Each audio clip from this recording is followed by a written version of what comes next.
وآلہ وسلم کی بارگاہ ناز کے اندر بے حد و بے حساب درود و سلام کہ جو اللہ تعالیٰ کے حریم ناز کے اندر پہنچ کے سدرۃ المنتہا عرش اعظم جیسے مقامات سے گزر کے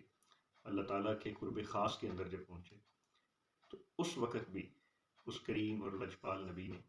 اپنی امت کے گناہ گاروں کو یاد رکھا اور اپنے رب کریم کی حضور جو عرضیاں پیش کرتے رہے وہ یہی تھیں کہ یا اللہ کریم میری امت کو بخش دے۔ تو اس پاک نبی صلی اللہ علیہ وسلم کی ذات کے اوپر ہماری جانیں قربان، ہماری نسلیں قربان، جو اللہ تعالیٰ کی ذات نے جسے عظیم مرتبہ عنایت فرمایا اور ایسا مقام بخشا جہاں پہ پوری روئے زمین میں سے کسی کو بھی ایسا منصب نہیں عنایت فرمایا گیا تھا، مگر اس کی اپنی امت کے ساتھ محبت اور شفقت کا یہ عالم تھا کہ اس مقام کے اوپر پہنچ کے بھی اگر اس کو کوئی چیز یاد رہتی ہے